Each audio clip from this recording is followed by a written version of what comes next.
Right ఇక bulletin లో మన బ్రేకింగ్ న్యూస్ చూస్తున్నాం. ఇథియోపియాలో అగ్ని ప్రమాదం అయితే బద్దలవ్వడంతో వెలువడిన బూడిద మేఘాలైతే ఉత్తర భారతం పైకి విస్తరించాయి. ఈ పరిణామంతో దేశంలో పలు విమాన సర్వీసులు కూడా రద్దయ్యాయి. విమానాయ సంస్థలు విమానాశ్రయాలు అప్రమత్తంగా ఉండాలని directorate general of civil aviation కీలక మార్గదర్శకాలు కూడా జారీ చేసింది.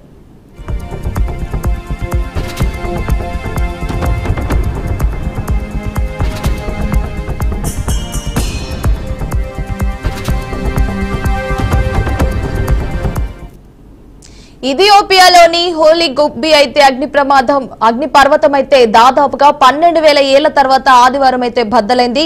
దీని నుంచి వెలువడిన దట్టమైన బూడిద మేఘాలు ఎర్ర సముద్రం మీదుగా యెమెన్, ఒమన్ వైపు ప్రయాణించి ప్రస్తుతం ఉత్తర అరేబియా సముద్రం మీదుగానైతే భారత్ లోకి ప్రవేశించాయి.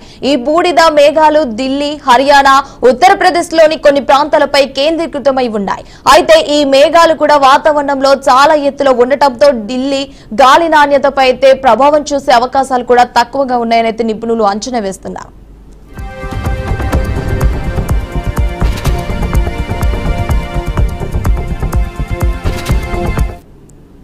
ముందు జాగ్రత్తగా చర్యలు అయితే తీసుకోవాలని కూడా ఆకాశ, ఎయిర్ ఇండిగో, KLM వంటి విమానాయ సంస్థలు కూడా తమ సర్వీసులను రద్దు చేశాయి. ఈ నెల ఈ రోజు జెండా, కువైట్, అబుదాబికి వెళ్లాల్సిన విమానాలను కూడా రద్దు చేసినట్లు ఆకాశ ఎయిర్ ప్రకటించింది. KLM, రాయల్ డచ్ ఎయిర్లైన్స్ కూడా ఆమ్స్టర్డామ్, ఢిల్లీ రాకపోకల సర్వీసులను కూడా నిలిపివేసింది. ప్రయాణికుల భద్రతే తమకు అత్యంత ప్రాధాన్యమని, పరిస్థితిని నిశ్చితంగా చేస్తే గమనిస్తున్నామని కూడా ఇండిగో ఎక్స్ వేదికగా తెలిపింది. బూడిద ప్రభావిత ప్రాంతాలకు దూరంగా ప్రయాణించాలని కూడా తాజా సమాచారం ఆధారంగా రూటింగ్, ఇంధన ప్రణాళికలను మార్చుకోవాలని DGCA విమానాయ సంస్థలు కూడా ఆదేశించింది.